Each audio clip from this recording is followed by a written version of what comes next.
Hello बच्चों, स्वागत है आप सभी का आपके अपने चैनल गॉड क्लासेस पर। गॉड क्लासेस यानी मैथ्स भी एंड मस्ती भी।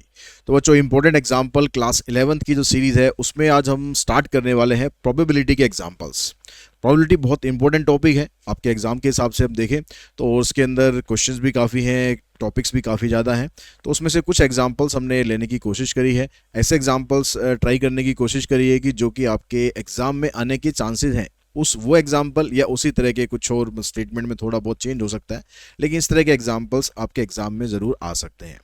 तो हर एक एग्जाम्पल को आप ध्यान से देखिए, समझिए। और मैं तो कहूँगा कि जी जब मैं क्वेश्चन यहाँ पर लिख दूंगा, क्वेश्चन आपके सामने होगा, तो वीडियो को पॉज कीजिए, उसको आप फिर निकाल कर देखिए और फिर मेरे आंसर के साथ मैच करिए, तो आपकी साथ साथ प्रैक्टिस भी हो जाएगी।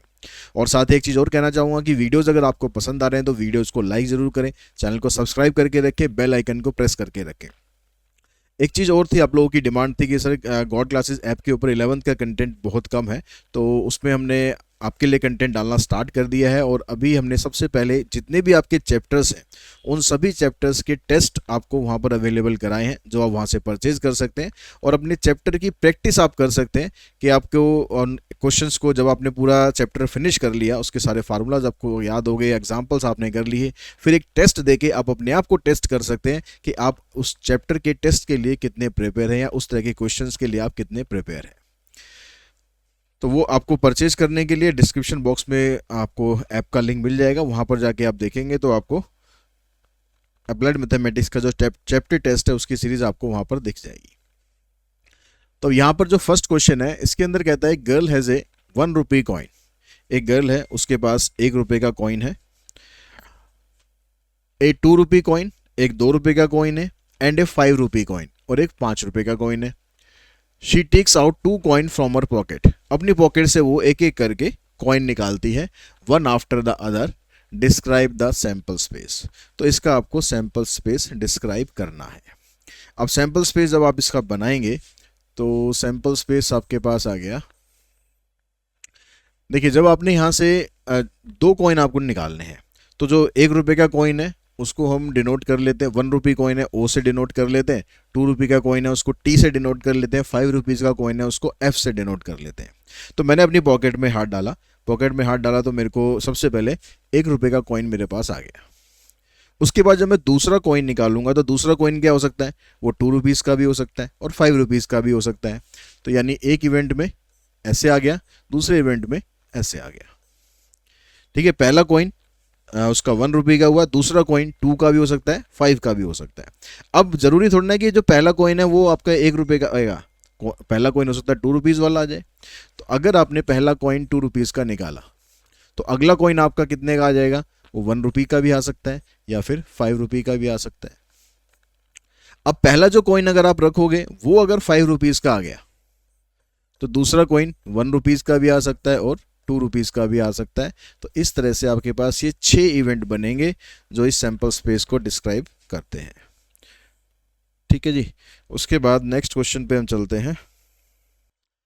तो नेक्स्ट क्वेश्चन में देखते हैं, यहाँ पर कहता है कि from a group of 3 boys and 2 girls. 3 boys का ग्रुप है, 2 गर्ल्स का ग्रुप है। वी सिलेक्ट 2 चिल्ड्रंस, हम 2 चिल्ड्रंस को यहाँ पर सिलेक्ट करने वाले हैं। Describe the sample space. तो पहले इसका सैंपल स्पेस बनाओ, तो पहले तो इसका सैंपल स्पेस बना लो।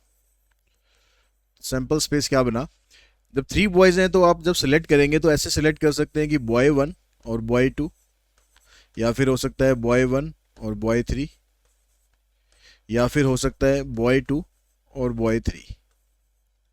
ऐसे सिलेक्शन हो सकता है 2 बॉयज़ का, 2 गर्ल्स भी हैं साथ में, तो ऐसा भी हो सकता है कि बॉय 1 के साथ गर्ल 1, या boy 1 girl 2, boy 2 girl 1, boy 2 girl 2, boy 3 girl 1, boy 3 girl 2। और क्या पॉसिबिलिटी रहेगी, 2 गर्ल्स हैं तो वो दोनों भी हम सिलेक्ट कर सकते हैं, गर्ल 1 और गर्ल 2। ये एक ही इवेंट आएगा। तो ये आपके पास इवेंट आ गए। ठीक है, कितने बन गए, 1 2 3 4 5 6 7 8 9 10। तो 10 इवेंट हमारे पास ये बन गए। अब उसके बाद ये कहता है कि आगे, how would you represent the event both selected children are boy. अगर दोनों सिलेक्टेड चिल्ड्रन बॉय हैं तो उस इवेंट को मान लेते हैं ई। तो दोनों में जो बॉयज है ना, बस इसको लिख दो आप, boy 1 boy 2, boy 1 boy 3, boy 2 और बॉय 3। और जो सेकंड इवेंट है उसमें कहता है कि 1 बॉय एंड 1 गर्ल। तो 1 बॉय एंड 1 गर्ल इसको एफ से कंसीडर कर लेते हैं।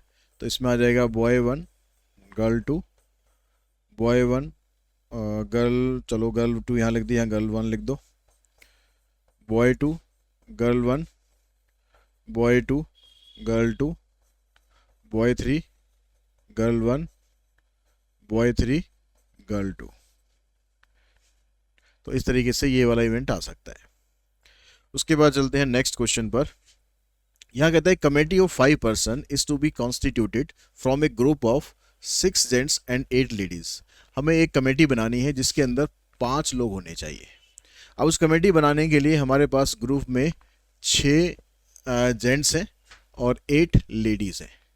ठीक है, ये हमारे पास है। अब कह रहा है if the selection is made randomly, अगर हम रैंडमली सिलेक्शन करें, मतलब कुछ फिक्स नहीं है कि भाई कहाँ से किसको लेना है, ऐसे आप कहीं से भी कोई भी मेंबर ले सकते हो। Find the probability that there are 3 ladies and 2 gents in the committee. अब उस कमेटी के अंदर 3 लेडीज होनी चाहिए और 2 जेंट्स होने चाहिए। 5 लोगों की हमें कमेटी बनानी है। अब तो आपके पास इसकी आपको निकालनी है क्या, प्रोबेबिलिटी निकालनी है। तो जो इसमें इवेंट होंगे, मतलब आप कमेटी कैसे कैसे बना सकते हो, उस कमेटी को बनाने के लिए आपके पास 3 लेडीज़ आपको सेलेक्ट करनी है। किस में से सिलेक्ट करनी है, हमारे पास 8 लेडीज़ का ग्रुप है, तो इस 8 लेडीज़ में से कोई सी भी 3 लेडीज़ आपको सेलेक्ट करनी है। कॉम्बिनेशन यहाँ पर लगाना है। कॉम्बिनेशन इसलिए लगा रहे हैं क्योंकि यहाँ पर ऑर्डर मैटर नहीं कर रहा।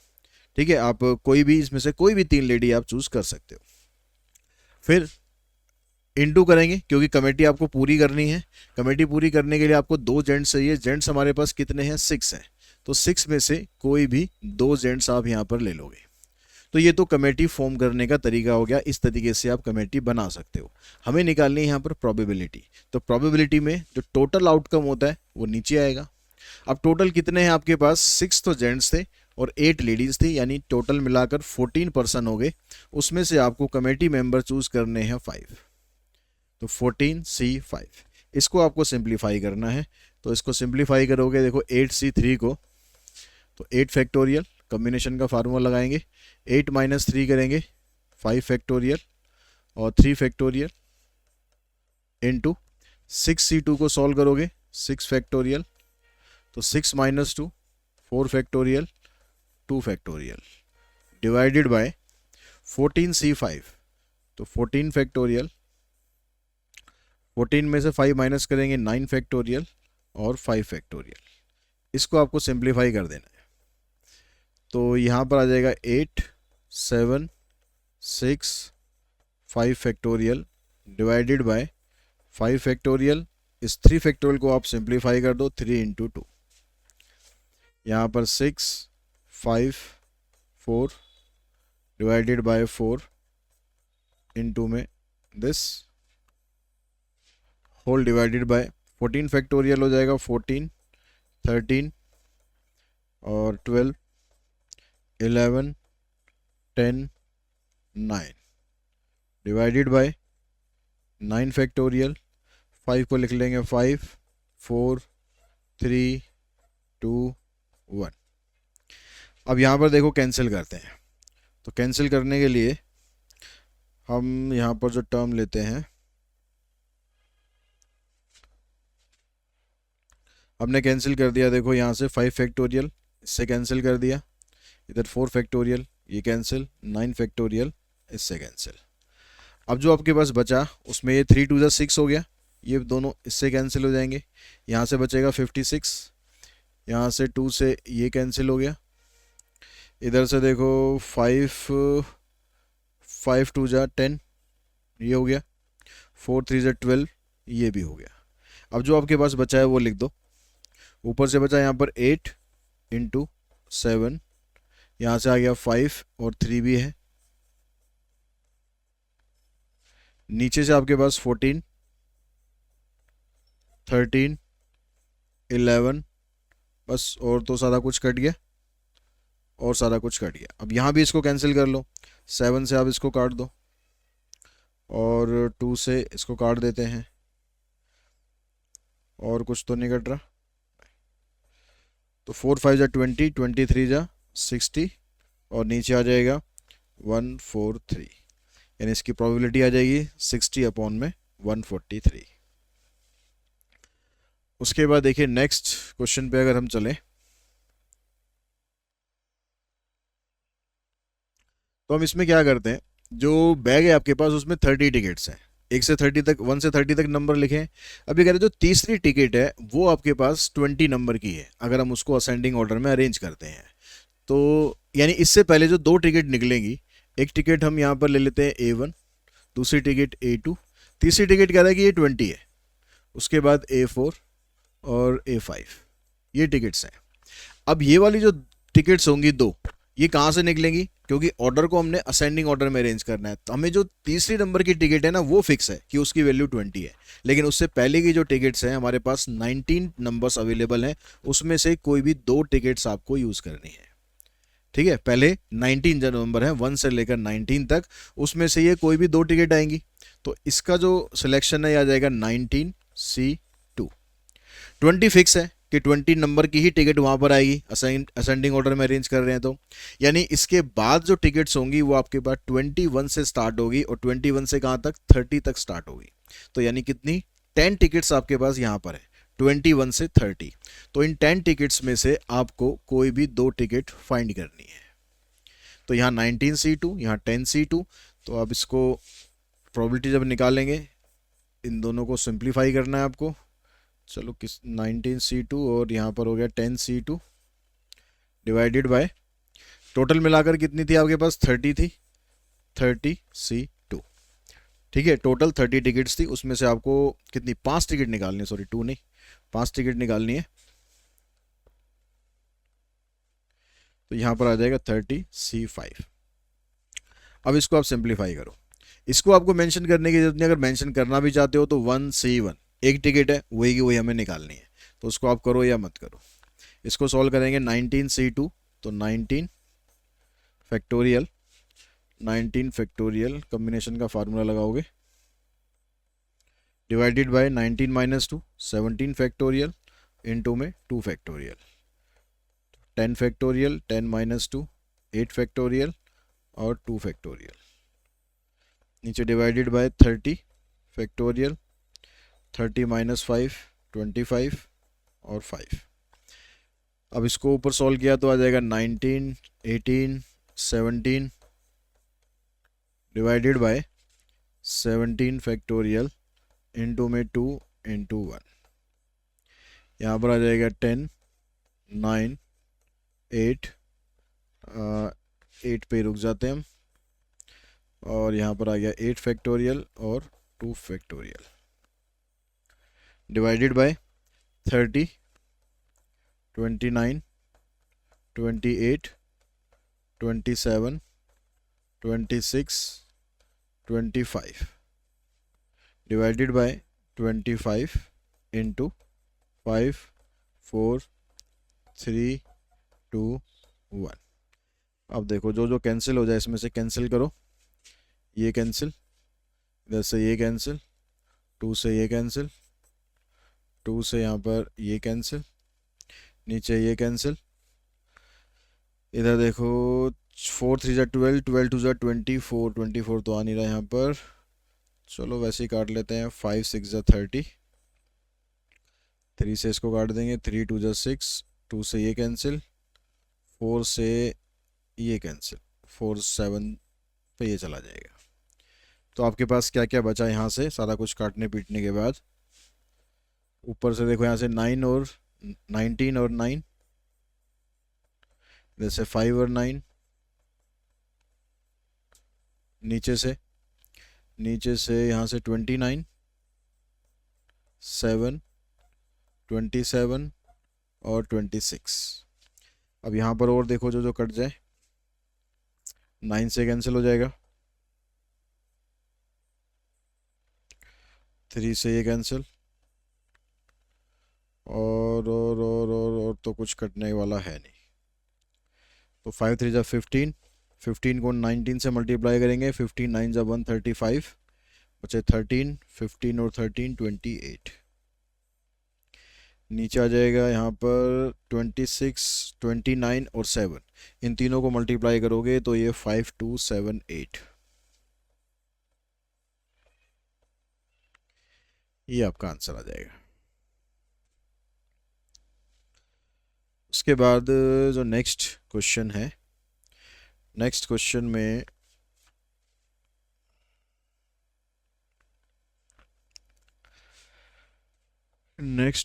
में हम ऐसा करते हैं,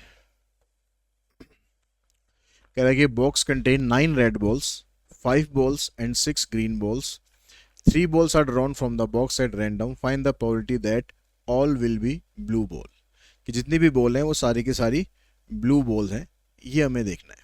तो बॉल हमें निकालनी कितनी है, 3 बॉल निकालनी है। ठीक है, बॉल अवेलेबल है कितनी, टोटल मिलाकर हमारे पास ब्लू बॉल कितनी है, 5 है। तो 5 जो ब्लू बॉल है आपके पास, उन 5 में से आपको कोई सी भी 3 बॉल निकालनी है। डिवाइडेड बाय क्या करना है, आपके पास टोटल बॉल कितनी है, 9 + 5, 14 बॉल है, उस 14 में से कोई भी 3 बॉल आपको निकालनी है। तो इसको सॉल्व करेंगे, ये आ जाएगा आपके पास फर्स्ट पार्ट। ठीक है, 15 5 factorial, 5 - 3 2 factorial, 3 factorial, 14 factorial, 14 - 3 11 factorial और 3 फैक्टोरियल। यहाँ पर 3 फैक्टोरियल इससे कैंसिल हो जाएगा, इसको आप एक्सपेंड करोगे 5 को, 5 4 3 2 डिवाइडेड बाय 14 13 12 11, और नीचे भी आपके पास ये वाला 2 फैक्टोरियल था, इसको आप यहाँ पर लिख दो, और जो 11 फैक्टोरियल था ये ऊपर आ जाएगा। यहाँ से कैंसिल करो, देखो 11 फैक्टोरियल से 11 फैक्टोरियल कैंसिल हो जाएगा, 2 फैक्टोरियल से 2 फैक्टोरियल कैंसिल हो गया, बचा आपके पास 4 3 12, ये कैंसिल हो गया, ऊपर आ गया 5, नीचे आ जाएगा 13 चौक 52, 13 और 5 18, 5/182, ये हमारे पास इसका आंसर आया। तो इसके सेकंड पार्ट में क्या कहता है, कह रहा है कि एक बॉक्स है जिसके अंदर 9 रेड बॉल्स हैं, एक बॉक्स है जिसके अंदर 9 रेड बॉल है हमारे पास,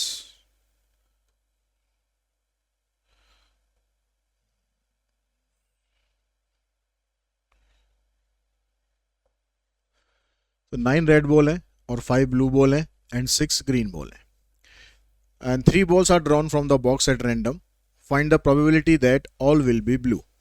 अब आपको 3 बॉल उसमें से निकालनी है, और कह रहा है कि जो प्रोबेबिलिटी आपको बतानी है कि तीनों की तीनों बॉल, सॉरी ये वाला तो हो गया, सेकंड पार्ट करना है, एटलीस्ट 1 विल बी ग्रीन, कम से कम एक बॉल जो है वो ग्रीन हो।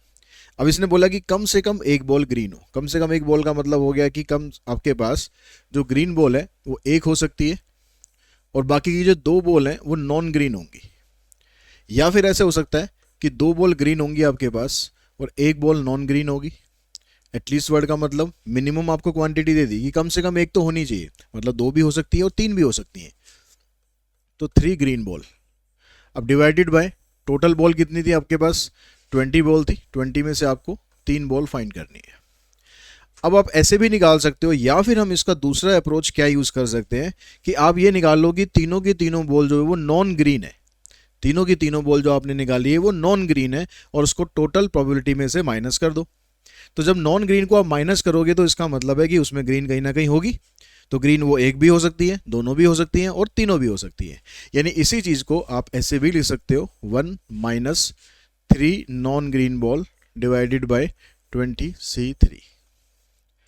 अब आप इसको सॉल्व कर दो, इसमें आपको एक ही बार ये सॉल्व करना पड़ेगा, इसमें आपको यहाँ पर भी यहाँ पर भी यहाँ पर भी 3 बार सॉल्व करना पड़ेगा। तो इसके कंपैरिजन करेंगे तो यही हमारे पास बेटर तरीका है। ठीक है, आप करना चाहो तो इसको आप ऐसे भी कर सकते हो सॉल्व।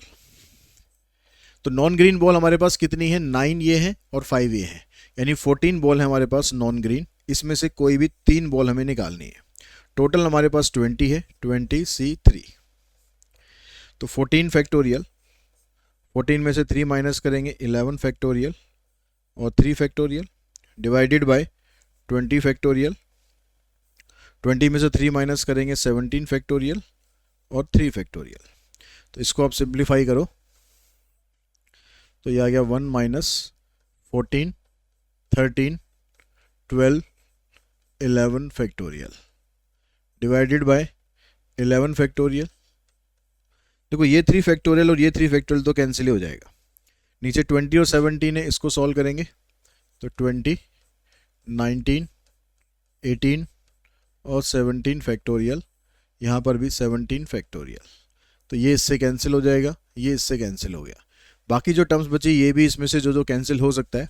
6 से हम इसको कैंसिल कर देते हैं, 6 से इसको कैंसिल कर देते हैं 3 पर, 2 से ये कैंसिल हो जाएगा 10 पर, और मेरे ख्याल ये कैंसिल हो जाएगा 2 5 जा 10, 2 7 जा 14। तो यहाँ हमने इसको मल्टीप्लाई करा 7 को 13 से, 13 7 जा 91, नीचे आ गया 19 3 जा 57, 57 को 5 से करेंगे तो 5 7 जा 35, 5 5 जा 25 और 3 28। एलसीएम आ गया 285, तो 285 माइनस 91, 5 माइनस 1 4, 18 माइनस 9 9, आ जाएगा आंसर 194 अपॉन में 285। ये आपका फाइनल आंसर बना। उसके बाद नेक्स्ट क्वेश्चन पे चलते हैं। नेक्स्ट में कहता है कि if the letter of the word algorithm are arrange at random in a row. एक वर्ड आपके पास एल्गोरिदम, उसके आप अल्फ़ाबेट्स को अरेंज करते हो एक रो में, तो कह रहा है what is the probability that the letter GOR must remain as a unit. Must remain as a unit का मतलब है कि GOR को आपको अलग अलग नहीं करना है, वो एक यूनिट की तरह काम करेगा। मतलब वो ऐसा का ऐसा ही रहेगा, तीनों इकट्ठे रहेंगे, जहाँ भी रहेंगे तीनों इकट्ठे रहेंगे। जैसे आपने लिख दिया GOR, मान लो पहले लिख दिया, बाकी आपके पास जो लेटर बचे ALITHM, ये GOR को आपको ब्रेक नहीं करना, ये ऐसे ही रहेगा, चाहे ये यहाँ पर आ जाए, ठीक है, चाहे स्टार्टिंग में हो, चाहे एंड में हो, चाहे यहाँ पर हो, चाहे यहाँ कहीं पर भी हो, लेकिन ये रहेगा ऐसे का ऐसे ही, और ये एक लेटर की तरह ट्रीट होगा और ऐसे ही रहेगा GOR। तो इसको अगर हम एक लेटर की तरह ट्रीट करते हैं तो एक लेटर तो ये हो गया, फिर 2 3 4 5 6 7, तो हमारे पास 7 फैक्टोरियल बन गया। ठीक है, इसको अलग अलग तरीके से हम अरेंज करेंगे तो 7 फैक्टोरियल हमारे पास बन गया। ये टोटल नंबर ऑफ अरेंजमेंट हो गया। नीचे आपके पास टोटल अरेंजमेंट चाहिए।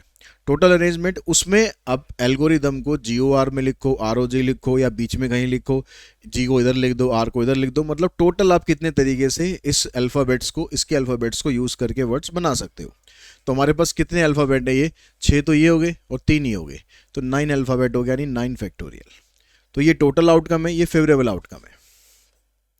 इसको ऐसे छोड़ दो, यहाँ जाएगा 9 8 7 फैक्टोरियल, इससे ये कैंसिल, आंसर आ जाएगा 1 अपॉन में 72। ठीक है, ये इसका आंसर आएगा। उसके बाद नेक्स्ट क्वेश्चन में कहता है, in relay race there are 5 teams ABCDE, 5 team है रिले रेस के अंदर। तो what is the probability that ABC finish first, second and third respectively.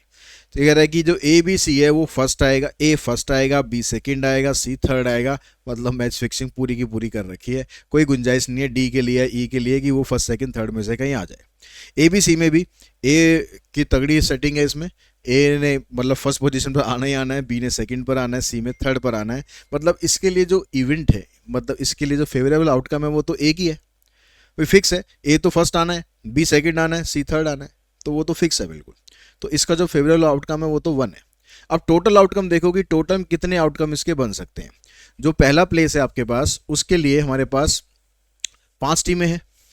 ठीक है, अगर कोई फिक्सिंग ना हो, ठीक है, सही तरीके से गेम हो, तो टोटल आउटकम हमारे पास कितने बनेंगे? 5 टीमें पार्टिसिपेट कर रही हैं, तो जो पहला प्लेस है, जो फर्स्ट प्लेस है, उस 5 में से कोई भी आ सकता है। जो सेकंड प्लेस है उसमें 4 में से कोई भी आ सकता है, जो बाकी की 4 बचेंगी। और जो थर्ड प्लेस है, जो बाकी की 3 टीम बची है, कोई सी भी आ जाए। तो यानी 60 आपके पास टोटल आउटकम इसके बने। लेकिन जो अगर पहले वाले केस की हम बात करेंगे तो इसकी जो प्रोबेबिलिटी है ये आ जाएगी 1/60, क्योंकि यहां तो अरेंजमेंट फिक्स है ना, पहले A आना ही आना है, दूसरे पे B आना है, तीसरे पे C आना है। तो यहां तो अरेंजमेंट फिक्स है। पहले 3 की बात कर रहे हैं, चौथे 5वें को कौन गिन रहा है? ठीक है, पहले 3 की हम बात कर रहे हैं, तो इसकी प्रोबेबिलिटी आ गई 1/60। सेकेंड वाले केस में है वही ए बी सी, यहाँ पर तीनों है, लेकिन यहाँ पर बी और सी ने भी अपना पूरा जोर लगा दिया है, तो फिर भैया ऑप्शन दे दिया कि ए बी सी तुम्हारे ऊपर है, कौन ज़्यादा कैपेबल है। आओगे तुम तीनों में से फर्स्ट सेकंड थर्ड, उसके अलावा डी और ई नहीं आएगा, आएगा तुम तीनों में से, लेकिन कौन आएगा ये तुम आपस में कंपीट करके डिसाइड कर लो भाई। तो अब ए बी सी तीनों ने कंपीट किया, तो ए बी सी तीनों ने कंपीट किया, तो हमारे पास जो पहला प्लेस है, जो फेवरेबल आउटकम है, पहला प्लेस है, उस पर हमारे पास तीन ऑप्शन है कि तीनों टीमों में से ए बी सी में से कोई भी आ जाए। दूसरे प्लेस के लिए हमारे पास दो ऑप्शन है, और जो लास्ट प्लेस बचेगा वो बचेगा ही, नीचे हमेशा टोटल ही रहेगा 60। तो यहाँ से इसको कैंसिल कर दो, इसकी प्रोबेबिलिटी आ जाएगी 1/10। उसके बाद चलते हैं नेक्स्ट क्वेश्चन पर। नेक्स्ट क्वेश्चन में कहते हैं कि if N integer from 1 to 1000 is chosen at random, 1 से लेकर 1000 तक के बीच में आपको इंटीजर्स चूज करने हैं, and find the probability that integer is a multiple of 2 और 9, 2 का मल्टीपल और 9 का मल्टीपल, ये आपके पास इसकी प्रोबेबिलिटी फाइंड करनी है। तो अब पहले आप ये निकाल लो कि ऐसे कौन कौन से इंटीजर हैं जो 2 के मल्टीपल हैं, मल्टीपल ऑफ 2।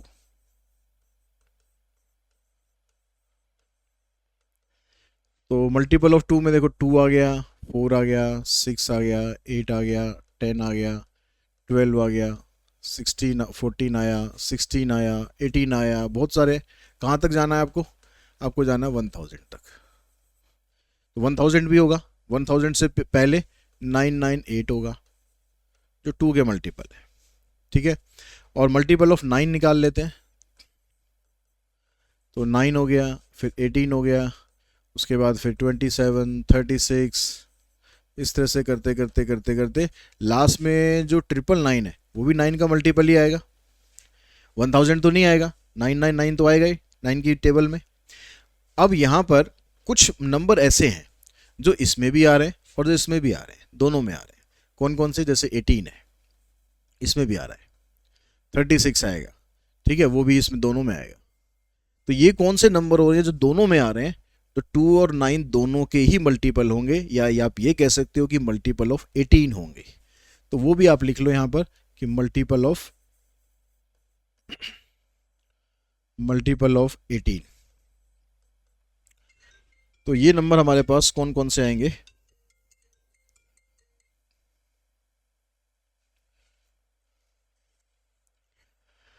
मल्टीपल ऑफ 18 में जैसे 18 आ गया, आपके पास 36 आ गया, इस तरह से करते करते हमारे पास जो नंबर आएगा 999 तो नहीं आएगा, लास्ट वाला नंबर चलो अभी देखते हैं हमारे पास क्या बनेगा।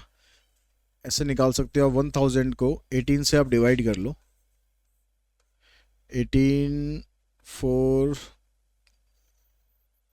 5 पे गया, 18 5 जा 90, फिर 18 5 जा 90, ये 10 रिमाइंडर बच रहा है तो 10 माइनस कर दो, यानी 990। ये 18 के मल्टीपल में भी आएगा और 9 के मल्टीपल में भी आएगा, 2 के मल्टीपल में भी आएगा। अब ये कह रहा है कि आपको जो नंबर्स लेने हैं वो सिर्फ 2 और 9 और लगा हुआ है, और मतलब आपको एक तरह से यूनियन निकालना है। तो पहले आप ये देखो कि भाई 2 के मल्टीपल आपके कितने हैं। इसको अगर मैं ए इवेंट कंसीडर कर लूँ, इसको बी कंसीडर कर लूँ, तो ए में कितने एलिमेंट आ रहे हैं? यानी 2 के मल्टीपल अगर हम देखें 1000 तक तो 500 हो जाएंगे, तो 500 यहाँ पर ए के अंदर एलिमेंट है। बी में कितने एलिमेंट आएंगे? अगर आप 9 के मल्टीपल देखोगे, 1000 को हम 9 से कर लेते हैं डिवाइड, तो कितने मल्टीपल आ रहे हैं वो पता चल जाएगा हमें। 9 1 जा 9, फिर 9 1 जा 9, फिर 9 1 जा 9, तो हमारे पास 111 मल्टीपल आ रहे हैं इसके। तो ये आपके पास ये आ गया। और जो दोनों में आ रहे हैं, जो कॉमन एलिमेंट है, यानी एन ए इंटरसेक्शन बी, जो 18 में भी 9 में भी आ रहे हैं और 2 में भी आ रहे हैं, मतलब 18 वाले। तो 18 वाले कितने हो जाएंगे? 1000 को डिवाइड करा हमने 18 से तो कितने आया था? 55। तो ये ऐसे 55 नंबर हमारे पास हैं जो कि इन दोनों के इंटरसेक्शन में आ रहे हैं। अब आपको ये बताना है कि चाहे वो 2 का मल्टीपल हो चाहे 9 का मल्टीपल हो, तो उसकी प्रोबेबिलिटी कितनी है। तो पहले आप इसके नंबर निकाल लो भाई, कितने बनेंगे यूनियन के। तो इसका फार्मूला होता है हमारे पास यूनियन का N A plus N B minus N A intersection B. तो आपके पास 500 ये है, 111 ये है, और इसमें से 55 माइनस कर दो तो ये हो जाएगा 611, और उसमें से 55 हम करेंगे माइनस, तो 11 माइनस 5 6, फिर यहाँ पर 10 माइनस 5 5, और यहाँ पर आ गया 5। तो ये नंबर हैं जो कि 2 और 9 दोनों के ही मल्टीपल हैं। अब इसकी प्रोबेबिलिटी आपको निकालनी है, probability of A union B. तो ऊपर आ जाएगा 5 5 6, और नीचे टोटल नंबर आपके पास थे 1000। इसको आप 4 से कैंसिल कर लो, 4 से करेंगे 4 4 12, 4 निम 36, 4 से काटोगे 25 पे कट जाएगा, तो आंसर आ जाएगा 139/250। ये आपका इसका आंसर बनेगा।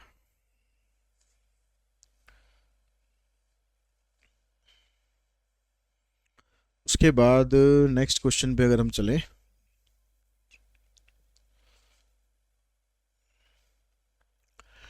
नेक्स्ट में कहता है कि 2 स्टूडेंट हैं, Anil and Ashima, appeared in an examination. The probability that Anil will qualify the examination is this. Anil qualify कर लेता है एग्जाम, उसकी प्रोबेबिलिटी ये है। तो हमने मान लिया ए इवेंट है जिसमें अनिल क्वालिफाई कर रहा है, तो ये 0.05। And that Asima will qualify examination, Asima का इवेंट हमने मान लिया बी। ये आपको एक्सप्लेन वहाँ पर उसमें स्पेसिफाई करना पड़ेगा कि ए आप ये ले रहे हो, बी आप ये ले रहे हो। ये आ गया। The probability that both will qualify is 0.02, दोनों एग्जाम पास कर लेते हैं, तो इसकी प्रोबेबिलिटी है, दोनों एग्जाम पास करने का मतलब है इंटरसेक्शन हो गया, यह आ जाएगा 0.02। अब अगर find the probability that both Anil and Asima will not qualify the exam, दोनों में से कोई भी क्वालिफाई नहीं कर पाता है। यानी इसके लिए पहले आप काम ये करो कि पहले यूनियन निकाल लो। ए है हमारे पास, बी है, इंटरसेक्शन है, पहले हम यूनियन निकाल लेते हैं। तो यूनियन का फार्मूला हो ये पीछे जो लगाया था हमने, P A plus P B minus intersection, तो ये आ जाएगा आपके पास 0.15 माइनस 0.02 यानी 0.13। अब ये कह रहा है कि अनिल और आसिमा दोनों ही फेल हो जाते हैं, दोनों ही एग्जाम पास नहीं कर पाते हैं। तो इसका मतलब ये पूछ रहा है आपसे कि ना तो ए पास करता है ना बी पास करता है, ना तो अनिल पास कर पाता है एग्जाम, ना आसिमा पास कर पाती है। और इसका फार्मूला होता है 1 minus P A union B. तो यूनियन है आपके पास 0.13, इसका आंसर आ गया 0.87। ठीक है, इन दोनों के एग्जाम पास ना करने की जो प्रोबेबिलिटी है वो आ गई 0.87। सेकेंड पार्ट में कहता है कि at least one of them will not qualify the exam, दोनों में से कोई एक, कम से कम कोई एक एग्ज़ाम पास नहीं कर पाता। मतलब ये भी हो सकता है कि दोनों एग्ज़ाम पास नहीं कर पाते। तो इसका मतलब आपको इसमें फाइंड करना है probability of A dash union B dash. ठीक है, at least one of them will not qualify the exam, तो इसका फार्मूला होता है 1 minus P A intersection B. तो इंटरसेक्शन में क्या था कि दोनों एग्जाम क्वालिफाई कर देते हैं, तो इसको अगर आप माइनस कर दोगे टोटल प्रोबेबिलिटी में से, तो यानी हो सकता है कि ए ने क्वालिफाई ना किया हो सकता है बी ने क्वालिफाई ना किया हो, या सकता है दोनों ने ही क्वालिफाई ना किया हो। तो 1 में से इंटरसेक्शन इसका था 0.02, माइनस करोगे तो आ जाएगा 0.98। ये इसका आंसर आया। उसके बाद नेक्स्ट में कहता है कि only one of them will qualify the exam, दोनों में से कोई एक ही एग्जाम पास कर रहा है, या तो ए पास कर रहा है या बी पास कर रहा है। तो इसको कैसे डिनोट करेंगे, probability of A minus B. A minus B का मतलब हो गया कि भाई ए ने एग्जाम पास कर लिया, और जो दोनों में कॉमन थे, जब दोनों पास कर रहे थे एग्जाम, वो माइनस कर दिया। तो इसमें आ गया आपके पास कि probability of exam by pass by Anil. ठीक है, और या फिर ऐसा हो सकता है कि बी ने पास कर लिया हो, ए ने पास ना किया हो। ए ने पास कर लिया, बी ने नहीं किया, बी ने पास कर लिया, ए ने नहीं किया।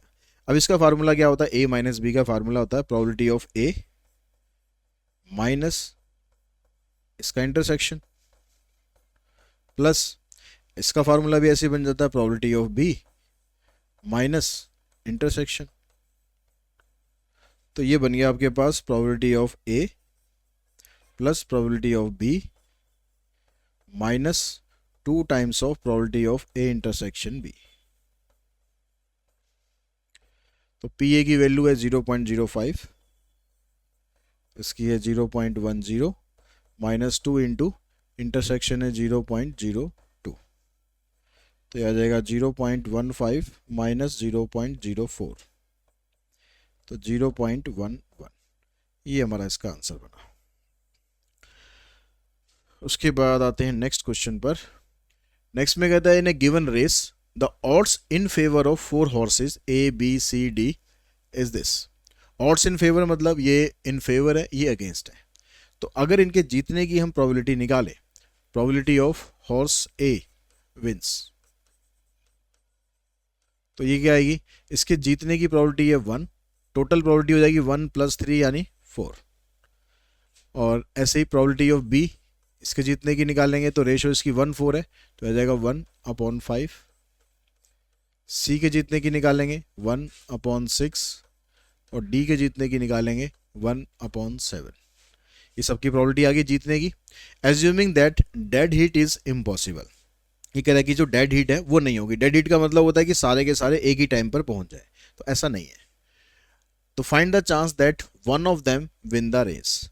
तो आपको प्रोबेबिलिटी ये निकालने की कम से कम कोई एक जो है वो रेस जीतेगा।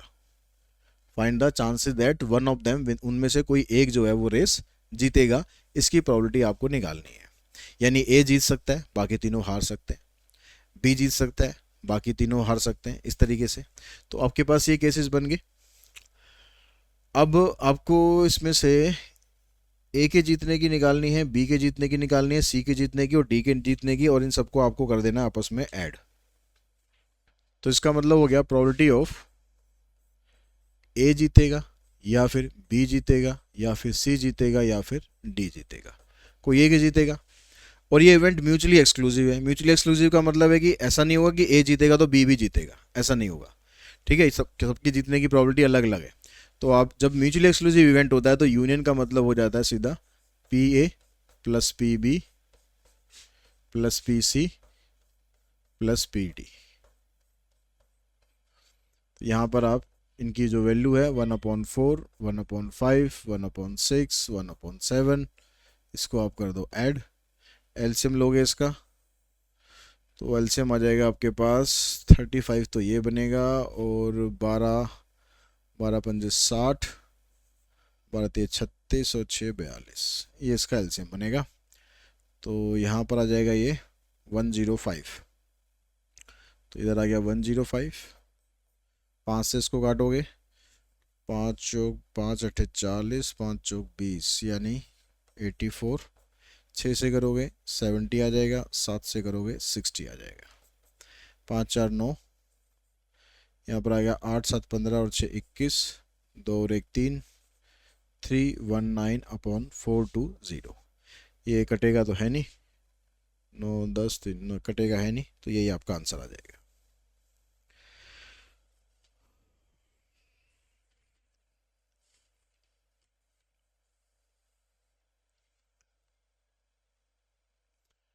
अब नेक्स्ट क्वेश्चन पे आते हैं। इसमें कहता है in a group of 100 sports car buyers 40 bought alarm system, 30 purchase bucket seat and 20 purchase an alarm system and bucket seat.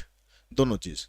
If a car buyer chosen at random bought an alarm seat, what is the probability that he also bought bucket seat. तो अब आपको जो probability बतानी है, देखो probability हम पहले ले लेते हैं किसकी, अलार्म सिस्टम वालों को, उसको मान लेते हैं हम ए। ये कितने हैं 40, और जो बकेट सीट परचेज कर रहे हैं इसकी प्रोबेबिलिटी हो जाएगी, ये प्रोबेबिलिटी करेंगे तो 40/100, इसकी हो जाएगी 30/100। और जो दोनों परचेज कर रहे हैं ये हो जाएगी 20/100। अब आपसे प्रोबेबिलिटी पूछ रहा है if a car buyers chosen at random bought an alarm system, मतलब एक कार बायर हमने चूज किया जिसने अलार्म सिस्टम बॉट किया था, तो what is the probability that he also bought bucket seat. तो यहां से ये बन गई कंडीशनल प्रोबेबिलिटी। तो आपको कंडीशनल प्रोबेबिलिटी किसकी निकालनी है? आपको निकालनी है जो बकेट सीट परचेज कर रहा है। बकेट सीट हमने क्या लिया था? बकेट सीट हमने लिया था बी, यानी probability of B if he has already bought alarm system. तो P B by A find करना है। इसमें ऊपर आता है इंटरसेक्शन और नीचे आ जाता है पी ए। तो इंटरसेक्शन की वैल्यू है 20/100, ए की वैल्यू है 40/100। ये आ जाएगा हमारे पास आंसर 1/2।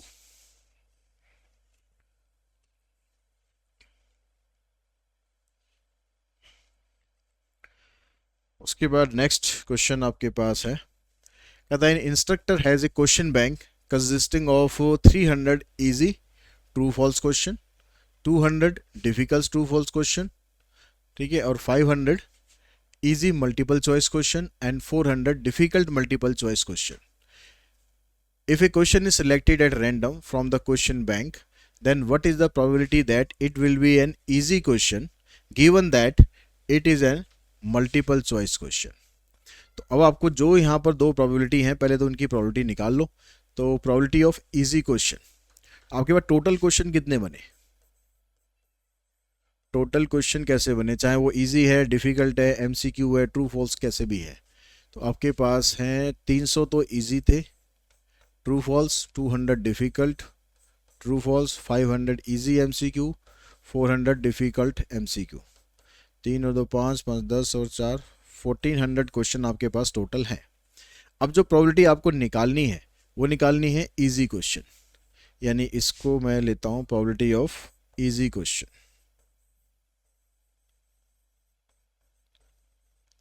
इसको डिनोट कर लेते हैं हम ए से। तो ए आपके पास इजी क्वेश्चन कितने हैं? अब इजी में कौन कौन से लेने हैं आपको? 300 इजी ये हो गए, और उसके अलावा एमसीक्यू जो 500 इजी थे, तो इजी बोला उसने, कोई कैटेगरी डिवाइड नहीं करी। तो 300 ये 500 ये, इन दोनों को आपको ऐड कर देना है, डिवाइडेड बाय 1400, यानी यहाँ से आ जाएगा 8/14। दोनों की दोनों जीरो हमने कैंसिल कर दी। अब जो गिवन है आपको वो क्या है? MCQ question, probability of MCQ, इसको हमने ले लिया बी। तो एमसीक्यू क्वेश्चन कितने? 500 तो इजी वाले थे, 400 डिफिकल्ट वाले थे, तो ये एमसीक्यू है। तो 500 और 400 दोनों को ऐड करो,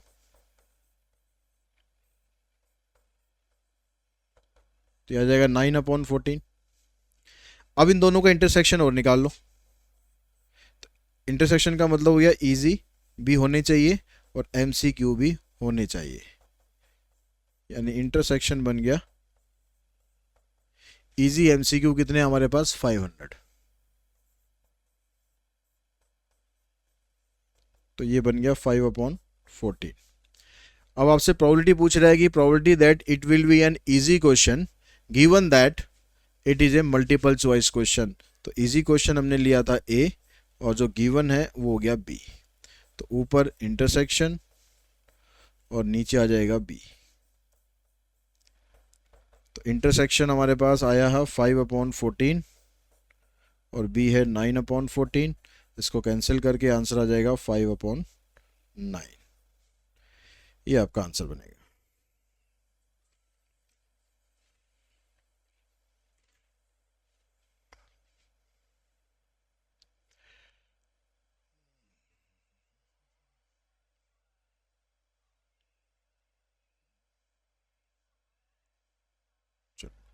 ये हमारे पास नेक्स्ट क्वेश्चन है। तो इसमें कह रहा है कि 2 balls are drawn at random with replacement from a box containing 10 black and 8 red balls. तो एक तो यहाँ पर विद रिप्लेसमेंट वर्ड आपको दिया है, इसका ध्यान रखना है। 10 ब्लैक बॉल हैं, 8 रेड बॉल हैं, find the probability that both balls are red. तो हमें प्रोबेबिलिटी फाइंड करनी है कि दोनों बॉल जो हमने निकाली है वो दोनों बॉल रेड निकाली है। तो अब इसके लिए आपको प्रोबेबिलिटी ऑफ 2 ब्लैक बॉल्स,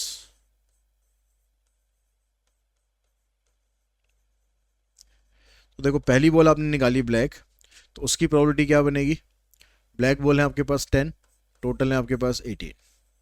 आपने एक ब्लैक बॉल निकाल ली, उसकी प्रोबेबिलिटी ये आ गई। फिर आपने क्या करा, उसको रिप्लेस कर दिया, यानी जो बॉल आपने निकाली थी उसको अपने पास नहीं रखा है, उसको वापस के बैग में डाल दिया। विद रिप्लेसमेंट का मतलब ये है। फिर जब दोबारा ब्लैक बॉल निकालते हो तो ब्लैक बॉल वापस से 10 हो गई और टोटल बॉल 18 हो गई, तो 10/18 यानी आ जाएगा 5/9 ये और 5/9 ये, 25/81 ये हमारे पास इसका आंसर आ जाएगा। ठीक है, इसके फर्स्ट पार्ट का। उसके बाद हम सेकंड पार्ट पे चलते हैं। सेकंड पार्ट में कहता है कि first ball is black and second is red. पहली बॉल ब्लैक है और दूसरी बॉल रेड है, तो प्रोबेबिलिटी ऑफ ब्लैक और प्रोबेबिलिटी ऑफ रेड। तो ब्लैक बॉल हमारे पास 10/18 है, रेड बॉल 8/18, टोटल 18 रहेगा क्योंकि विद रिप्लेसमेंट है, आपको रिप्लेस कर देना है। तो ये बना आपके पास 5/9, ये 4/9, यानी इसका आंसर आ गया 20/81। उसके बाद नेक्स्ट जो क्वेश्चन है आपके पास, अच्छा अब इसका एक पार्ट और है हमारे पास। One of them is black and other is red. एक बॉल ब्लैक है और एक रेड है। अब ये ऐसे हो सकता है कि पहले आपने ब्लैक निकाली फिर रेड निकाली, एक पॉसिबिलिटी ऐसे हो सकती है। एक पॉसिबिलिटी ऐसे भी तो हो सकती है कि पहले आपने रेड निकाली बाद में ब्लैक निकाली। तो ये इवेंट ऐसे भी परफॉर्म हो सकता है, ऐसे भी परफॉर्म हो सकता है, इसलिए इन दोनों के बीच में लगा देंगे हम प्लस। इसमें आपको फिक्स कर रखा था कि पहले ब्लैक निकलेगी बाद में रेड निकलेगी, इसमें बस इतना बोला है कि एक रेड है और एक ब्लैक है। उसका आपको सीक्वेंस नहीं बता रखा कि पहले आपको रेड निकालनी है ब्लैक निकालनी है, तो दोनों पॉसिबिलिटी लेके चलनी है। इसका आंसर यही आएगा 20/81, और आंसर तो इसका भी यही आएगा 20/81। बस उसमें क्या होगा, ये इधर हो जाएगा ये इधर हो जाएगा, तो यानी आंसर हो जाएगा 40/81। नेक्स्ट क्वेश्चन है हमारे पास। इसमें कहता है कि A speak truth in 60% of the cases. A जो है वो 60% केसेस में सच बोलता है, आज के ज़माने में वो भी बड़ा मुश्किल है। ठीक है, while B in 90% of the cases, B उससे भी आगे, वो 90% केसेस में सच बोलता है। In what percent of cases are they likely to contradict each other. Contradict का मतलब है कि ए सच बोल रहा है बी झूठ बोल रहा है, या ए झूठ बोल रहा है बी सच बोल रहा है। कंट्राडिक्शन मतलब दोनों अपोजिट बातें बोल रहे हैं। इन स्टेटिंग द सेम फैक्ट, एक ही चीज के बारे में दोनों अलग अलग चीज बोल रहे हैं, मतलब एक तो कोई झूठ बोल ही रहा है। तो अब यहां से जो ए सच बोलता है इसकी जो प्रोबेबिलिटी है ये है 60%। तो ए सच नहीं बोलता, इसकी प्रोबेबिलिटी कितनी बन जाएगी? तो सच नहीं बोलता इसको ए डैश से आप दिखा देना, तो 1 में से इसको माइनस कर दो, यानी 40/100।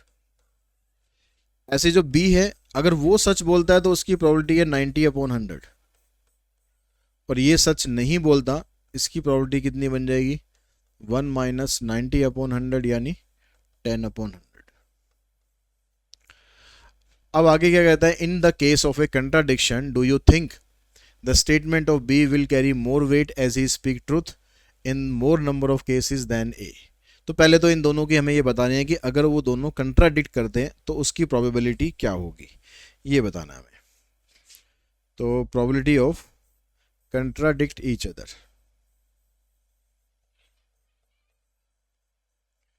तो कंट्राडिक्शन का मतलब ये हो गया कि एक ही स्टेटमेंट की अगर हम बात कर रहे हैं, ए ने उस स्टेटमेंट को सच बताया, अब बी को तो पंगा लेना ही है, तो वो ये अगर सच बोलेगा तो वो झूठ बोलेगा। तो भाई बी ने कहा कि नहीं जी ये जो बता रहा है ना ये गलत है, तो मतलब बी झूठ बोल रहा है। या फिर ऐसा हो सकता है कि ए ने झूठ बोल दिया, अब फिर बात वही है बी को तो उसका अपोज करना ही करना है, तो ए ने अगर झूठ बोल दिया तो बी कहेगा नहीं सच बात तो ये है, और वो सच बता देगा। तो ये दो तरीके हैं जब वो दोनों आपस में एक दूसरे से कंट्राडिक्ट कर रहे हैं। तो ए की जो प्रोबेबिलिटी है आपके पास 60/100, बी डैश की प्रोबेबिलिटी होगी 10/100, प्लस ए डैश हो गया आपके पास 40/100, और पी बी आ गया 90/100। यहाँ ये 2 जीरो तो काट ही लो आप, तो रह जाएगा 6/100 प्लस 36/100 यानी 42/100, या कह सकते हो आप 21/50। अब आगे कहता है कि in the cases of contradiction do you think the statement of B will carry more weight as he speaks truth in the more number of cases than ए।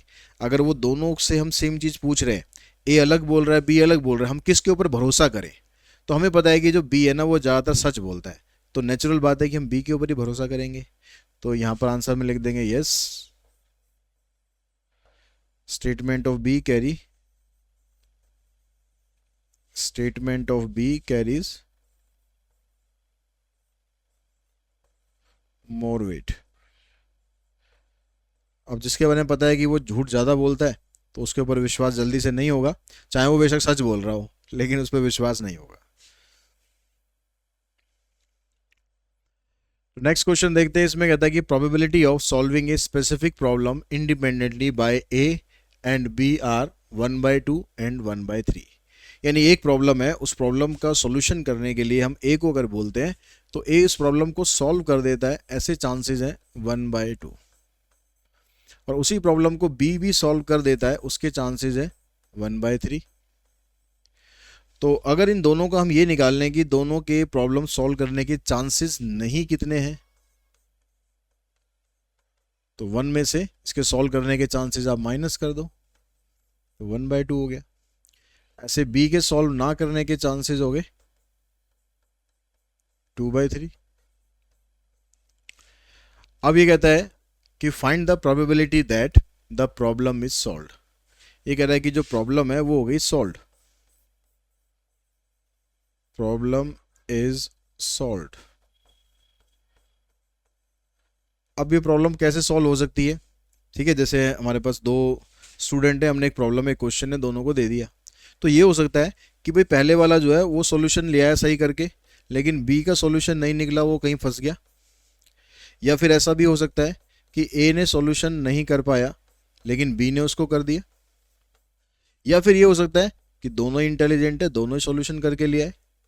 हमारा पर्पस क्या था? उस प्रॉब्लम को सॉल्व करना, तो सॉल्व तो वो हो गई हमारी, चाहे आप ऐसे करो चाहे ऐसे करो चाहे ऐसे करो।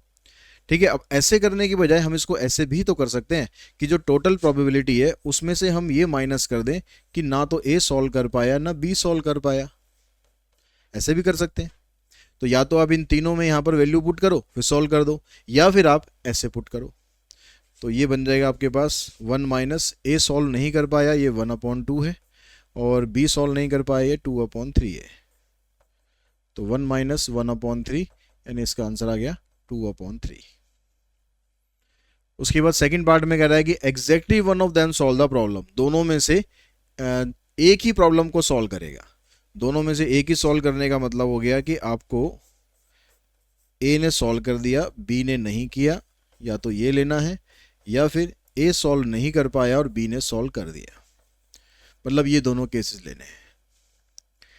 अब इसमें आप ए की जगह 1/2, बी नॉट की जगह 2/3, ए नॉट की जगह 1/2 और इसकी जगह 1/3। तो ये हो गया 2/6, इधर से हो गया 1/6, यानी 3/6। आंसर आ गया 1/2।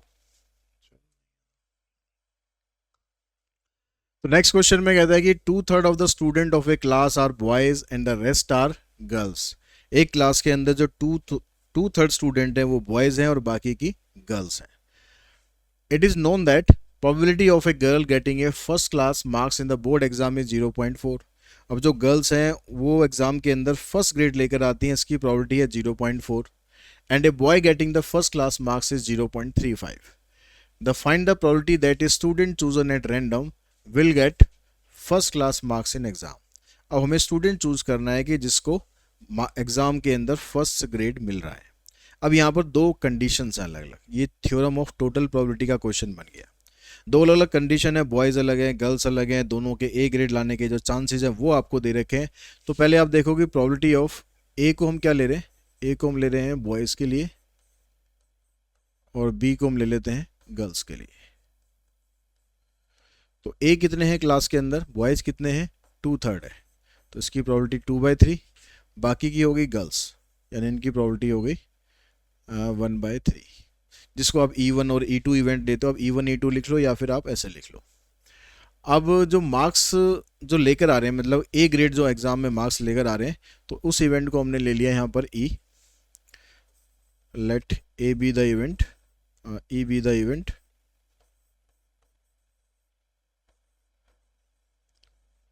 Getting grade A marks. तो 0.4 प्रोबेबिलिटी किसकी है? The probability of girl getting a first class marks in board exam is 0.4, और बॉयज़ की कितनी है? 0.35। तो हमें प्रोबेबिलिटी लेनी है getting A grade from boys. तो बॉयज़ की प्रोबेबिलिटी है 0.35, और गर्ल्स के ए ग्रेड लाने की जो प्रोबेबिलिटी है वो कितनी है? इधर देखिए 0.4। अब हमें स्टूडेंट चूज करना है जिसके ए ग्रेड आए हैं। तो प्रोबेबिलिटी ऑफ गेटिंग ग्रेड ए। अब इसमें इसने क्वेश्चन में ये नहीं बोला कि जो आपने ग्रेड ए का स्टूडेंट चूज किया है वो आपको गर्ल्स में से लेना है या बॉयज़ में से लेना है, उसकी प्रोबेबिलिटी नहीं पूछ रहा। अगर ऐसा पूछ लेगा तो ये बेस थ्योरम का क्वेश्चन बन जाएगा। यहाँ पर सिर्फ इतना पूछ रहा है कि जो ग्रेड ए वाले स्टूडेंट है वो कितने हैं। तो ग्रेड ए वाले स्टूडेंट के अंदर आप इसकी प्रोबेबिलिटी को इससे मल्टीप्लाई कर देंगे, पी ए इंटू में P E by A plus probability of G into probability of E by G. तो ए की प्रोबेबिलिटी आपके पास 2/3 है, इसकी 0.35 प्लस जी की प्रोबेबिलिटी 1/3, इसकी 0.4। तो 35 टू द 70 यानी 0.7/3, यह आ जाएगा 0.4/3 यानी 1.1 आ जाएगा, 1.1/3, या आप कह सकते हो 11/30। ये हमारे पास इसका आंसर आ जाएगा। उसके बाद नेक्स्ट क्वेश्चन है। नेक्स्ट में कहता है कि it is given that 80% of the people attend there family doctor regularly, 35% of these people have no health problem cropping up during the following year. Out of 20% of the people who don't see their family doctor regularly, only 5% have no health issue during the following year. So what is the probability a person selected at random will have no health problem in the following year? ये कह रहा है कि आने वाले time में उसको कोई हेल्थ इशू नहीं होगा, इसकी आपको प्रोबेबिलिटी फाइंड करनी है। अब यहाँ पर ये कह रहा है कि जो 80% पीपल हैं वो अपने जो फैमिली डॉक्टर है उनके पास रेगुलरली जाते हैं। तो इवन इवेंट हो गया हमारे पास, person who are going regularly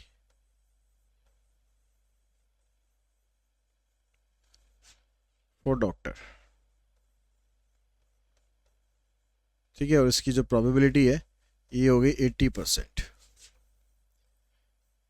80/100। तो जो बाकी के लोग हैं, बाकी के लोग कितने बचेंगे? Who are not going.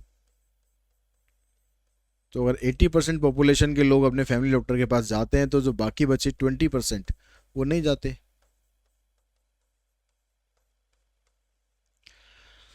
अब ए इवेंट ले लेते हैं कि उनको हेल्थ इशू जिसकी प्रोबेबिलिटी हमें निकालनी है किसकी है, what is the probability a person selected random will have a no health problem.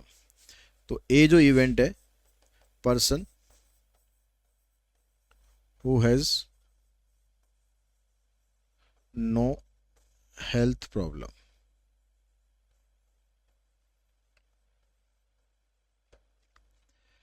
तो हम यहां निकालते हैं probability of A bye E1, यानी उन लोगों की प्रोबेबिलिटी जिनको कोई हेल्थ प्रॉब्लम नहीं है और अपने डॉक्टर के पास रेगुलरली जाते हैं। तो ऐसे कितने हैं? 35% of these people have no health problem. तो ये आ गया 35%। Out of 20% of people who don't see their family doctor, ये हमने यहाँ पर ऑलरेडी ले लिया है। Only 5% have no health issue, उसमें से 5% ऐसे हैं जिनको कोई हेल्थ इशू नहीं है, यानी probability of A by E2, no health issue and they are not going for their doctor. तो कितने हैं? 5%। अब आपको फाइंड करना है probability of A, person who has no health issue problem. तो आप E1 को इससे मल्टीप्लाई कर दोगे तो 80/100 इसको मैं 8/10 ही लिख लेता हूँ। ठीक है, अब इस तरह के क्वेश्चन में ना आप कोशिश करो कि आप डिनोमिनेटर आपका सेम रहे, इसलिए ज़्यादा काटापीटी यहाँ पर करने की ज़रूरत नहीं है। ठीक है, और यहाँ पर आ जाएगा 35/100 प्लस 2/10 को मल्टीप्लाई कर देंगे 5/100 से। अब यहाँ पर आ जाएगा आपके पास 8 5 जा 40 और 8 3 जा 24 प्लस 4 28, नीचे 1000, 10 में 1000 आ जाएगा 290/1000 एंड एक जीरो कैंसिल, आंसर आ जाएगा 29/100।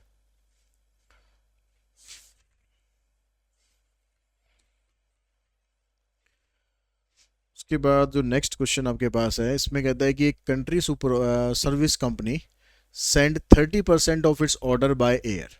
एक कंपनी है वो अपने ऑर्डर को 30% ऐसे ऑर्डर हैं जिनको बाय एयर सेंड करती है, 50% को by combination of bus and local transport and remaining 20% by train. Past record show that the courier is delivered late 2%, 7% and 5% of the time when order are sent by air, bus or local transport and train। तो इसमें आपके पास 3 तरीके से order हम send कर रहे हैं। एक तो हम सेंड कर रहे हैं किससे, बाय एयर।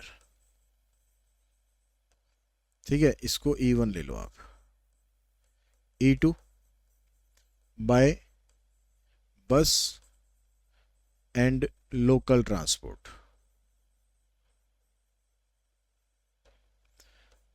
और तीसरा तरीका क्या है, बाय ट्रेन। इनकी प्रोबेबिलिटी कितनी है, जो हम बाय एयर सेंड कर रहे हैं 35% है, लोकल ट्रांसपोर्ट और बस से कर रहे हैं 50%, 30% है, 35 नहीं 30, और ये कितना है 20% है। अब ये कह रहा है कि जो कोरियर है वो आता है लेट, इस बात की प्रोबेबिलिटी ए क्या है यहाँ पर, कोरियर इज लेट। अगर आप पहले मोड से भेजते हो, बाय एयर भेजते हो, तो इसके लेट आने की जो प्रोबेबिलिटी है वो है 2%, यानी 2/100। अगर आप बस से या लोकल ट्रांसपोर्ट से भेजते हो तो इसके लेट आने की प्रोबेबिलिटी है 7%, और अगर आप ट्रेन से भेजते हो तो इसके लेट आने की जो प्रोबेबिलिटी है ये है 5%। अब ये कह रहा है कि when order are sent by this and this, the probability that the order will be delivered late, order हमारा लेट डिलीवर हुआ, तो यानी PA आपको फाइंड करना है। तो इसमें आपको 30 और इससे मल्टीप्लाई करना है, 30/100 into 2/100 plus 50/100 into 7/100 plus 20/100 into 5/100। तो यहाँ पर आ गया 60, इधर से आ जाएगा 5 7 जा 35, 25 जा 100 और डिवाइड में 10,000 आ जाएगा।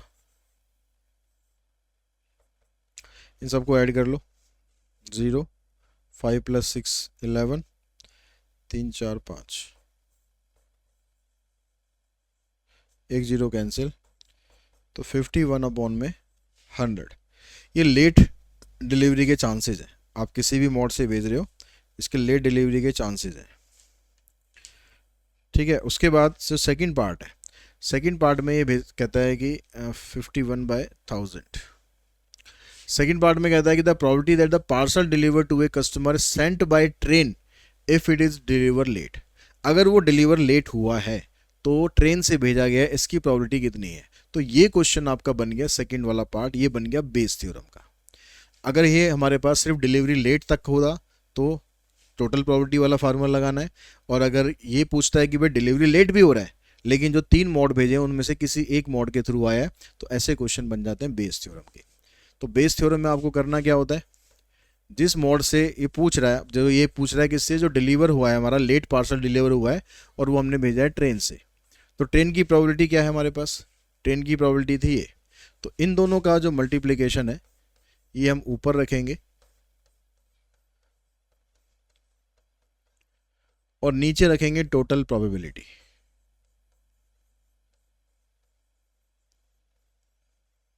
टोटल प्रोबेबिलिटी का मतलब जो लेट डिलीवर हो रहा है उसकी प्रोबेबिलिटी। तो ऊपर आ गया आपके पास 20/100 इंटू में 5/100। नीचे हमारे पास क्या है, नीचे हमारे पास है 51/1000। 20 इंटू में 500 अपॉन में 10,000 डिवाइडेड बाय 51/1000। तो यहाँ से देखो ये 3 जीरो इससे कैंसिल हो जाएंगे, ये इससे कैंसिल हो जाएगा, आंसर आ जाएगा 10/51। ये हमारे पास के सेकंड पार्ट का आंसर हुआ। यहाँ पर कहता है for A B and C the chances of being selected as the manager of a firm are 4, 1, 2 respectively. ये कह रहा है कि भाई 3 लोग हैं, इंटरव्यू देने जाते हैं और वो एक कंपनी के अंदर मैनेजर अपॉइंट होंगे, ऐसी प्रोबेबिलिटी है उनकी 4, 1 और 2। तो ए की जो चांस सिलेक्ट होने की प्रोबेबिलिटी है वो हो जाएगी 4 अपॉन टोटल कितना हो गया इसका 7। बी के चांसेस कितने हैं 1/7। सी के चांसेस कितने हैं 2/7। The respective probability for them to introduce a radical change in the marketing strategy are 0.3, 0.8 and 0.5। अगर A सिलेक्ट होता है तो वो मार्केटिंग स्ट्रेटेजी लाएगा बढ़िया सी, इसकी प्रोबेबिलिटी 0.3 है। अगर B सिलेक्ट होता है तो उसकी प्रोबेबिलिटी इतनी है और C सिलेक्ट होता है तो 0.5 है। अब कहता है आपसे कि if the changes does take place, अगर चेंजेस हो रहे हैं मतलब नई पॉलिसीज आ रही है, then find the probability that is due to the appointment of B. तो बी की जो अपॉइंटमेंट हुई है उसकी वजह से चेंजेस आ रहे हैं। यानी यहाँ पर प्रोबेबिलिटी ये आप जो ए बी सी हमने यहाँ E1 E2 E3 लेते हैं, यहाँ पर हमने ए बी सी कर दिया। तो ई यहाँ पर क्या हो गया, ई हो गया G radical changing in marketing strategy, radical changes in marketing strategy. तो 0.3 कब है चांसेस, जब ए सिलेक्ट होगा, तो यानी probability of E by A, तो ये है 0.3। Probability of E by B, इसके कितने हैं 0.8। Probability of E by C, ये है 0.5। अब आपको निकालना है कि रेडिकल चेंजेस तो हो रहे हैं और वो किस वजह से हो रहे हैं, कि बी का अपॉइंटमेंट हुआ है। तो probability of appointed B and radical changes are there, तो पी बी बाय ई। तो ऊपर क्या आएगा, ऊपर आएगा आपके पास ये पी बी और P E by B.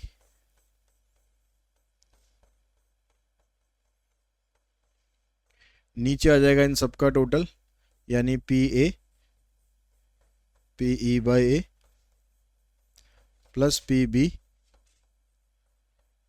P E by B plus P C और पी ई बाय सी। तो ये हमारे पास है 4/7 और इसको मैं लिख दूँ, बी का लिखना है ना मैं ऊपर 1/7, 4/7 नहीं 1/7। इसका लिख देते हैं 8/10 डिवाइडेड बाय, नीचे सबका लिखना है 4/7 इंटू दिस 3/10, 1/7 इंटू 8/10, 2/7 इंटू 5/10। इन सबका जो डिनोमिनेटर है देखो सेम है, इसका भी 70, इसका भी 70, इसका भी 70, तो वो तो हो जाएगा कैंसिल। सीधा ऊपर आ गया आपके पास 8 1 जा 8, यहाँ से आ गया 4 3 जा 12 प्लस 8 प्लस 5 2 जा 10, तो ये हो गया 8, 12 और 8 20 और 10 30, 2 से इसे कैंसिल कर लो, आंसर आ जाएगा 4/15।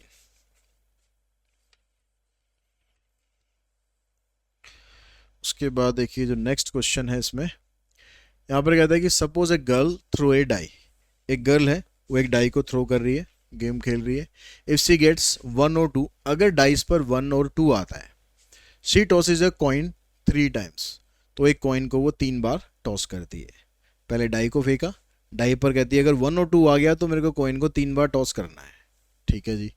अगर कोई और नंबर आया and notes the number of head, और टॉस करने पर नंबर ऑफ हेड कितने आ रहे हैं उसे काउंट करना है. इफ शी गेट्स 3, 4, 5 और 6, अगर उसको 3, 4 या 5 या 6 मिलता है डाइस पर, तो कहती है भाई कॉइन को एक बार टॉस करना है और नोट्स वेदर ए हेड और टेल इज ऑब्टेन्ड. तो आपके पास दो कंडीशन है कि जब वो डाइस को थ्रो कर रही है तो या तो उसके पास 1 और 2 आ रहा है या उसके पास 3, 4, 5, 6 आ रहा है. ये दो हमारे पास इवेंट हुए. तो E1 क्या है? गेटिंग 1 और 2. और E2 हमारे पास क्या है? गेटिंग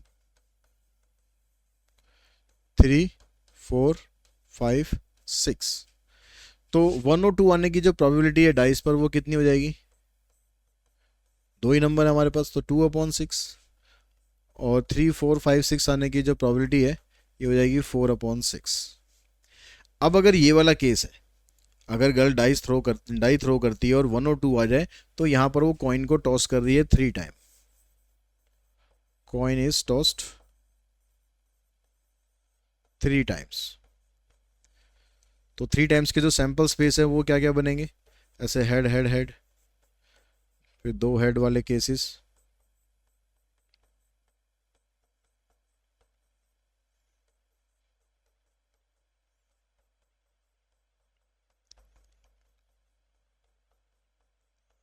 ये केसेस बन गए. अब यहाँ पर जो उसे नंबर ऑफ हेड नोट करने हैं, ठीक है, नंबर ऑफ हेड नोट करने हैं और हमें प्रोबेबिलिटी फाइंड करनी है एग्जैक्टली 1 हेड की. तो अगर इस केस में हम देखें तो E1/A, जो ए इवेंट है हमारा, पहले इवेंट को यहाँ पर वो कर लो. ए जो इवेंट है ये क्या है हमारे पास? Getting exactly 1 head. तो अगर हमारे पास ये वाला केस है तो इसमें एक हेड आने की जो प्रोबेबिलिटी है वो क्या बनेगी? एक हेड आने की प्रोबेबिलिटी यहाँ पर देखो, एक तो ये इवेंट है, एक ये इवेंट है, एक ये है, तो आ जाएगी 3/8. जो दूसरी कंडीशन है, अगर उसको 3, 4, 5 या 6 मिलता है डाइस पर, तो वो कॉइन को एक ही बार टॉस करेगी. एक ही बार टॉस करने का मतलब है कॉइन इज टॉस्ड वंस. एक ही बार टॉस करेगी तो या तो हेड आएगा या फिर टेल आएगा, ये दो ही चांसेस हैं. तो यहाँ पर हेड आने की जो प्रोबेबिलिटी है सेकंड वाले केस में ये है 1/2. एक बार हेड आएगा, टोटल मिलाकर दो आउटकम हो गए. तो अब आपसे ये पूछ रहा है कि प्रोबेबिलिटी आपको ये बतानी है कि एग्जैक्टली 1 हेड तो आया लेकिन डाइस पर 3, 4, 5 या 6 आया था, मतलब ये सेकंड वाला केस आपको बताना है. यानी आपको प्रोबेबिलिटी यहाँ पर फाइंड करनी है, प्रोबेबिलिटी ऑफ E2/A. तो इसमें आपको इसको और इसको ऊपर रखना है, नीचे वही टोटल प्रोबेबिलिटी 2/6, 3/8, 4/6, 1/2. डिनोमिनेटर देखो सबका सेम नहीं है, इसमें सबका सेम नहीं है, फिर तो इसे काट ही लेते हैं. तो ये आएगा 1/3, नीचे ये आएगा आपके पास 1/4, हाँ 1/8, और ये 1/3. तो नीचे का एलसीएम लेंगे 11/24. तो ये 24 ऊपर आ जाएगा, इधर आ जाएगा, यानी 24/33. ये हमारे पास इसका आंसर आ जाएगा.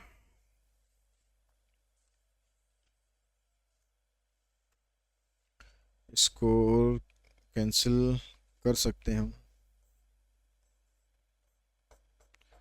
8/11.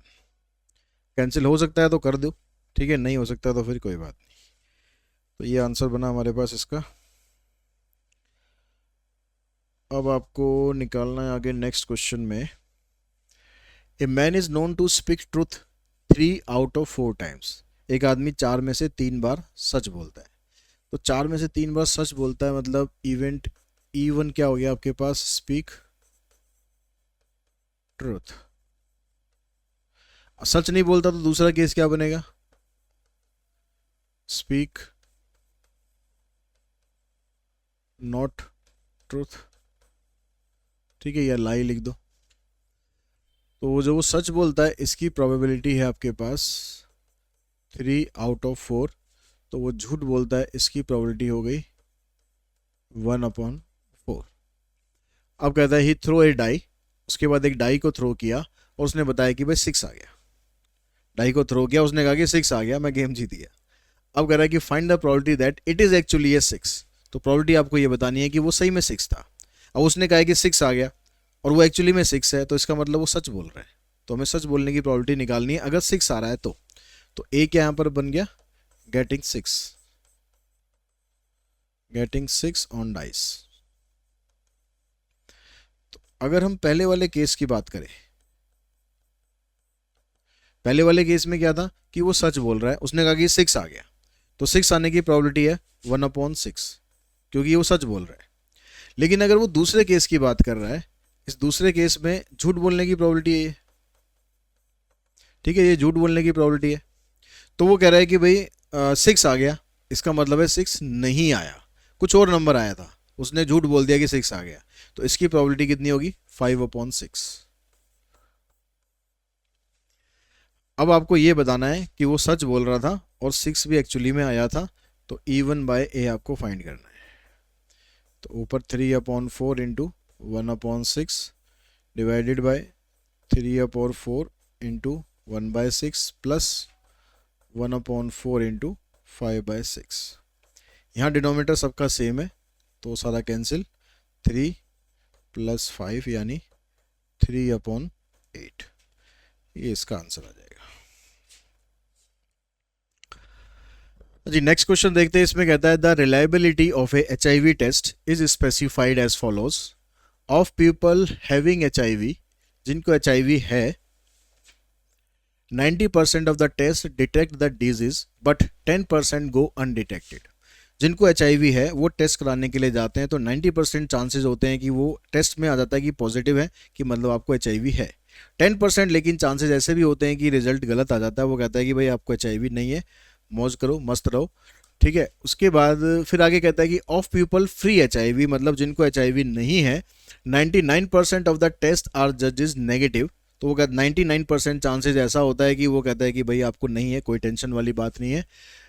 But 1% are wrongly diagnose as HIV positive, लेकिन 1% चांस ऐसा भी है कि उनका जो डायग्नोज है वो HIV पॉजिटिव आ जाता है, उनको टेंशन दे देता है। अब कहता है कि having only 0.1% have HIV, 1% is randomly chosen. अगर आपके पास टोटल पॉपुलेशन का 0.1% ऐसा है जिसको HIV है और हमने उसमें से 1% पिक किया, गिवन द HIV टेस्ट, उसका HIV टेस्ट हुआ and is diagnose HIV positive, और उसका HIV पॉजिटिव आया, तो प्रोबेबिलिटी आपको ये बतानी है कि उस पर्सन के एक्चुअली में HIV है। तो यहाँ पर जो टोटल पॉपुलेशन है हमारे पास, उसमें 2 केस हो गए, जिनको HIV है और जिनको HIV नहीं है। तो E1 और E2 क्या हो गया हमारे पास, HIV पॉजिटिव मतलब जिनको HIV है, और E2 हो गया HIV नेगेटिव। तो टोटल पॉपुलेशन में उसने बताया कि 0.1% पॉपुलेशन ऐसी है जो HIV जिनको है, तो यानी प्रोबेबिलिटी ऑफ E1 ये आ गया 0.1%, यानी 1/1000। 2 जीरो लगा दी परसेंटेज की, 1 जीरो लगा दी डेसिबल की। तो जो बाकी के लोग बचे उनको HIV नहीं है, तो बाकी कितने बचे, टोटल में से इसको माइनस कर दो, ये आ गया। अब आगे कहता है कि वो टेस्ट रिजल्ट कराने गया और टेस्ट रिजल्ट पॉजिटिव आया, टेस्ट रिजल्ट इज पॉजिटिव। अगर हम पहले केसेस की बात करते हैं, जो HIV पॉजिटिव है, जिनको मतलब HIV है और वो टेस्ट कराने के लिए जा रहे हैं, उनका रिजल्ट पॉजिटिव आ रहा है, ऐसी प्रोबेबिलिटी कितनी है, उसने स्टार्टिंग में दे रखा था of people having HIV 90% of the test detect the disease. 90% chance ऐसे हैं कि इनकी डिजीज जो है वहाँ पर डिटेक्ट हो जाए। लेकिन अगर HIV नेगेटिव है, मतलब आपको HIV नहीं है, लेकिन आपका जो रिजल्ट है वो पॉजिटिव आ गया, ऐसे चांसेस कितने हैं? तो इसमें दिया हुआ है आपको, ऑफ पीपल फ्री HIV 99% तो कहता है टेस्ट की नेगेटिव है, कोई टेंशन नहीं है, लेकिन 1% चांस ऐसे भी हैं वो कहता है कि आप HIV पॉजिटिव हो। तो 1% यानी 1/100। अब आपको ये बताना है कि जो टेस्ट किया गया पॉजिटिव टेस्ट था और उस पर्सन की HIV थी, तो HIV पॉजिटिव मतलब E1/A, ये आपको फाइंड करना है। तो इन दोनों को ऊपर रखो,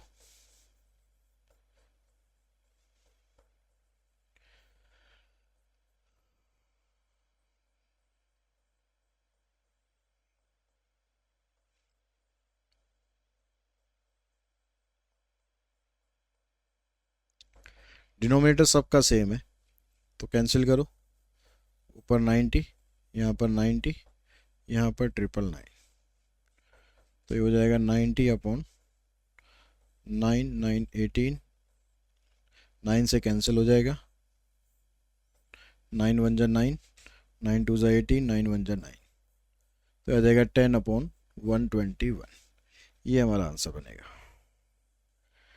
90 में 1089 ही छोड़ रखा है बुक में, ठीक है, कैंसिल हो रहा है ना, 9 1 9, 1 9 2 18, 9 1 9, ठीक है। तो इसी क्वेश्चन के साथ ही आज की जो ये वीडियो है इसको हम यहीं पर फिनिश करते हैं, और उम्मीद करते हैं कि ये जो केस स्टडी, जो ये जो क्वेश्चन करे हमने प्रोबेबिलिटी के, इनसे आपको हेल्प मिलेगी आपके एग्ज़ाम में, और चांसेस है कि इनमें से कुछ क्वेश्चन या इनके जैसे कुछ क्वेश्चन आपके एग्ज़ाम में ज़रूर आएंगे। तो आज की इस वीडियो में इतना ही। Thanks all of you.